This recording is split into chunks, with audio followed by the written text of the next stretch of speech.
Kano lang yung isang mong kasama? Kaibigan. Kaibigan mo lang. Ano rin kayo, Mingay. Ano rin Mingay? Bigay. May sabi Si Luis. Ay, tatagi sulit ko yan. Ah, Tao ba yung wala, hindi siya kumakakas eh. tanong ko yun. Tatay niya. Wala yung disgrado siya. May disgrasya siya, nag-resign. Ano to? Gamit niya yan. Ito lang gamit mo? Hindi, meron pa siyang iba, hindi niya na dinala. Apat lang. Nabinapan pa sila ng notebook kompleto na. Anong kailangan? Ayun, damit na ito ko ang bag. Damit pa. Sa Lang to, pasok. White t-shirt, tapos ano lang pantalon. May sapatos ka. Wala. Yung isang sige. Yung maluwag. Kalahati pa, hindi na pala yung nakapasok ng tao. Hindi ko alam. Sige. Ang box. Iyon ang box. Tawagin mo yung kasama mo. Gusto niya talaga mag-alala. Seryoso kayo ha. Kakbag ha. Di ba, gusto mo mag-ministro lang yung tatalo yun? Yung may gulog. Yung may gulog. Sige, bukas. Halos mapalundag sa tuwa ang puso ko dahil lahat sinagot na ni Kapitan Rosario. Bag, pants, tsaka t-shirt na white na pamasok at sapatos. Sabi niya sa barangay secretary kay Ma'am Amy na bukas din after lunch bilan na daw yung mga bata ng mga kailangan nila. At hinanap niya pa dyan si Renan kasi ang sabi ko sa kanya 2 bata yung kailangan ko ng tulong. Si Renan nga pala hindi dyan nakasama kasi kahapon pa nilalagnat na siya. Ngayon natuluyan na si Renan na tinrangkaso at yung pisngi daw lumaki dahil sumakit yung ipin. Sabi niya, bukas daw isama din si Renan at ibibili lahat ng kailangan nila.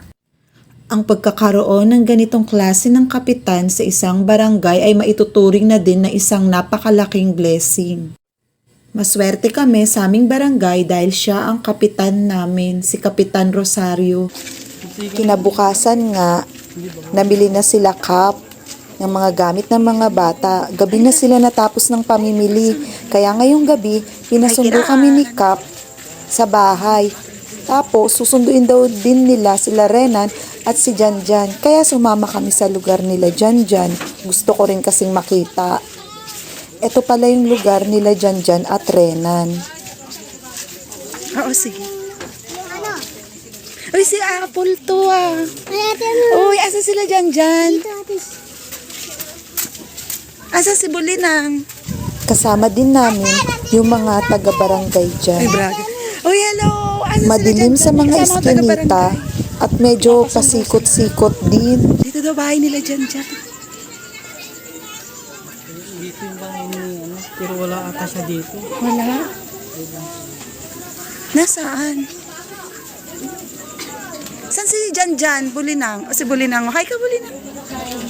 Saan bahay mo, Bulinang? Ay, eto bahay nyo. Ngayon lang ako nakapunta dito. Ano niluluto mo, mother? Wow, lechon. Lechon dito na doon yung bahay na dyan. Saan? Pinapasundo si Janjan at saka si ni Kap. Ay, Ugeng! Uy! Asa si Janjan? Doon sa kabila yung bahay niya. Ay, hindi to bahay ni Janjan. Alika na, Unyor! Ano ko, bakit? Ha? Nasaan si Janjan? Doon po. Doon. Oh. Saan si Janjan? Si Ate Mingay, sama namin ta. Nandun yung Oo. Asan na? Medyo ang dami ng taong naglalabasan dyan. Nakita na namin si Renan at saka si Janjan. Kaya bumalik na kami papuntang barangay hall.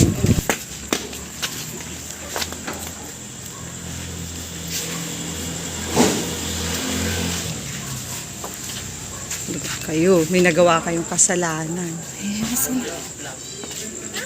Ayun si Kap, nandiyan pala si Kap. pasok na kayo, ma'am. Halika na, pasok na. Alam.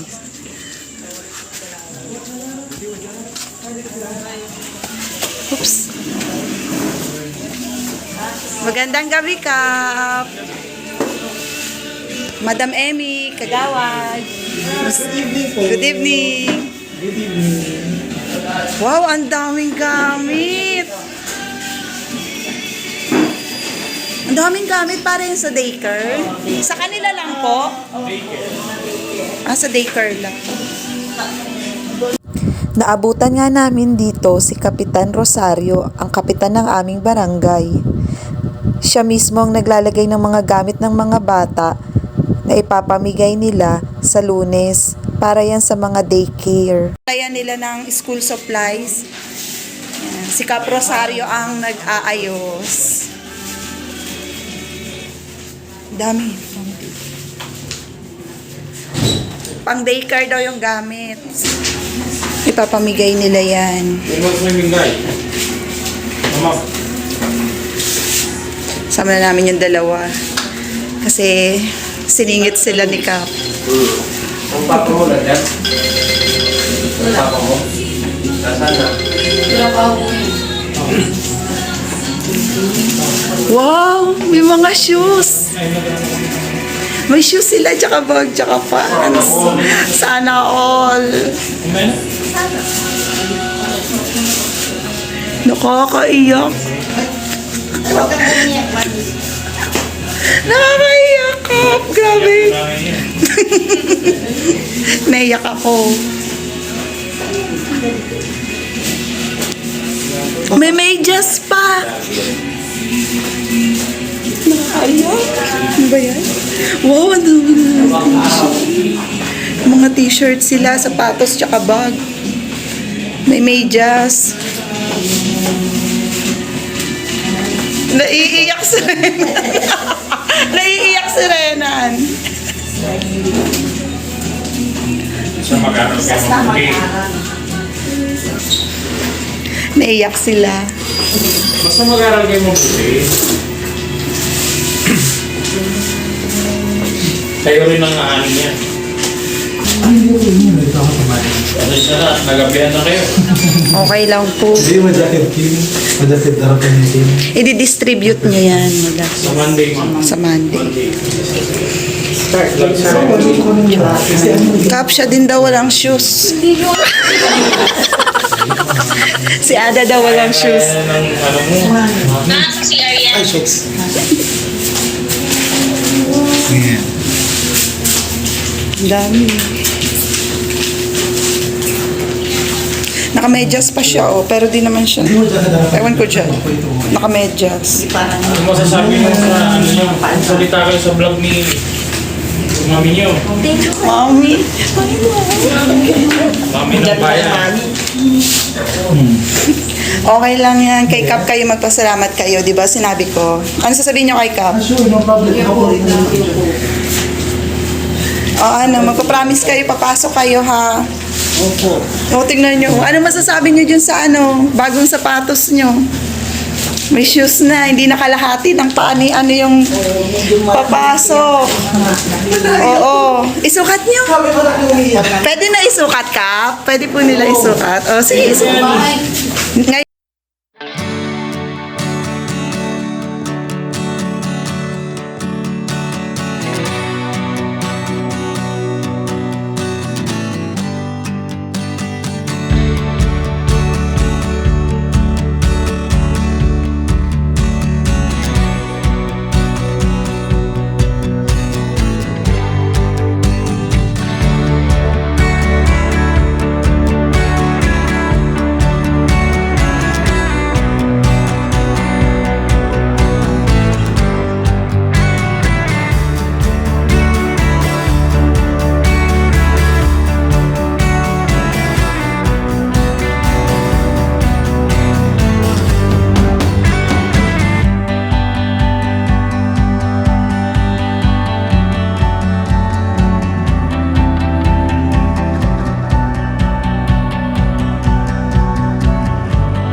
ano sabihin nyo kay Kap? Thank you po. Eh, ba't hindi kayo tumitingin kay ito si Renan? Lagi na lang takot sa tao. Pwede tingnan mo si Kap, ang gwapo-gwapo ng barangay captain natin eh. Pero magpasalamat kayo sa kanila. Kasi sila yung nag-reach out sa amin na matulungan kayo. Naiiyak daw siya. Sige na kung naiiyak. Iiyak. Wow. Umiyak ka na. Pag Si Ada, oh, umiiyak yung anak ko. Oh. Kasi wala daw siyang shoes. Anong masasabi? Anong masasabi mo daw? Sabi ni Cap. Ano sabi mo kay Cap? English. English. Tagalog. Nahirapan siya kasi Tagalog. Sige, Tagalog. Kaya mo yan. Ginagawa na po yung responsibility niya ng maayos. Thanks. Umiiyak ka. Thank you ka. Thank you ka kay Cap. Oh, yung pantalon, kasya niyo yan. Ito, oh, may pantalon sila at mga t-shirt. Oh, magkaiba to ng size, ma'am. Ay, magkaiba daw. Oh, yung maliit sa'yo. Para kita Oh, kita po ma'am. Sa leeg yan sinusukat. Kap, sige na. Kakasya ba yan sa inyo? Kap.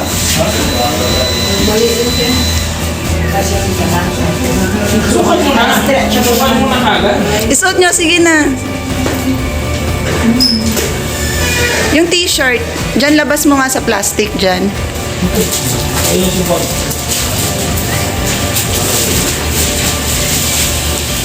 Ang ganda ng bag nila, oh. Jan Sport. Kasya ba? Oh.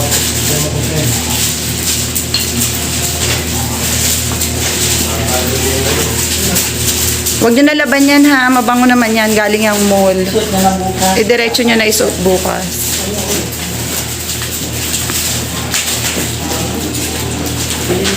Kap, may gusto sana akong ilapit sa inyo, eh. Wala siyang ano. Ano? Ano, Kasha? Iganon mo nga dyan. Iganon mo. Sino mo yung dalawa pa? Yung sinasabi mo? Natulungan ko na po yun, eh. Yung Doon talag doon rin sa kanila. Sinining, kilala niyo po ata yan yung sa likod ng Nissan, yung walang bubong yung bahay, yung may parang nagpawid-pawid lang sila. Asawa niya mo.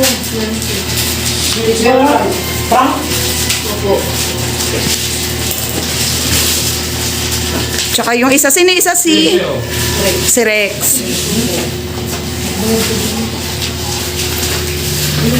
Ang aming mga kagawad. Ang popogi nila, no? Masisipag kong kagawa. Kailangan lalaki. Popogi. Sabi ko. Pwede yun. Pwede. Ito naman sila, kuya. Sila yung nag-assist sa amin kanina. Si Jerome, ampo ni Cap. Nagtatago siya, siya yung nag-drive. At saka si isa. Ayun, sila lahat nag-assist sa amin dun sa squatter area. Aral mabuti. Muna magbulak-bul. Anong sasabihin nyo? Sumagot kayo, opo. Opo. Saan? Nasa ito ko lang Green yung sayo. Etong green. Yan yung green.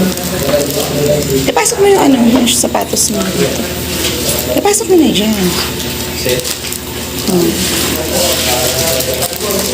Hindi na ako mag-edit nito. Dire-diretso na tong video. Hindi ko na. Timing pa talaga. Nung pumunta ka dito, talagang nagkaganito pa.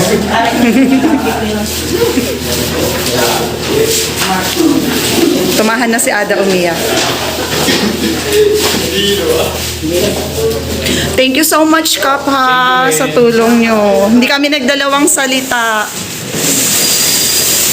Napaka-blessing nyo. Napaka-blessing namin nagkaroon ng kapitan na katulad nyo. Ang masaya, yung nakakatulong ka. Totoo po. Kaysa dun sa, ikaw pa yung natutulungan. Ayan ka na naman! Talaga naman. Ano yung nahanap mo? Yung soft drinks mo na naman. Habibigla ka manawa. Sabi niyo, babae na. Every time na makita ako ng dalawang ito, yung soft drinks namin. Hindi alam niyo ba, yung mga binigay sa inyo ni Kapitan, siya mismo ang bumili niyan sa inyo. Bumili niyan, siya mismo ang bumili, siya mismo ang Oo nga. sa store. Napaka-hands-on.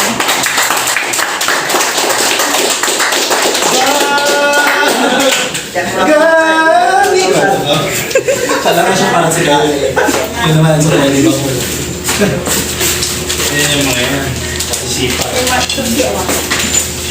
Malay ninyo. In the future, kayo na ang nakatayo dito ngayon, kayo rin ang tumutulong, di ba? Ang sarap pakinggan. Ready. Sige, iiyak mo. Ba't hindi? Sipag lang kayo.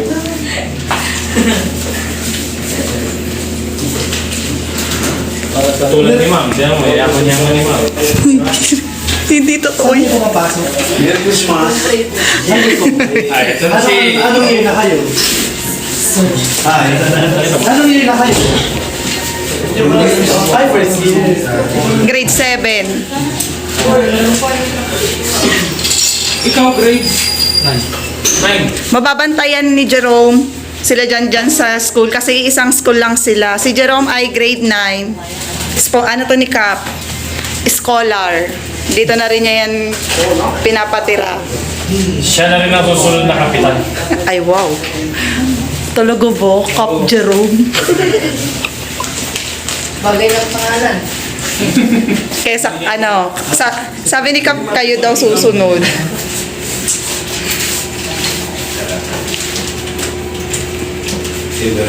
Kasumpalit na po, ma'am. Alas 9 na guys, oh. Tinatapos ni Cap to kasi 90 pieces daw. Para sa pasukan po ng mga daycare. Sa Monday. Bibigay namin ito sa Monday. Uwi na tayo. Okay na? Opo. Basta i-promise nyo lang na mag-aaral kayo. Opo. Wow. Renan. Pag nag- Hindi, nagbabay na kayo kay Cap. Okay, sige. Cap, thank you so much, Thank you po. Thank you sa tulong, Thank you po. Thank you so much. Thank you sa inyong lahat dito. Ate Emmy, lagi mo tinutulungan, tsaka yung gwapo mong asawa, ha. Kagawad,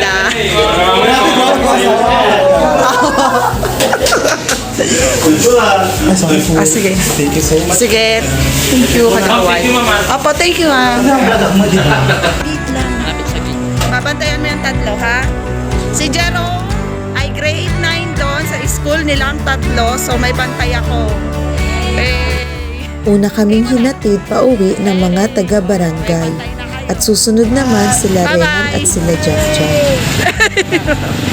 Thank you, ingat!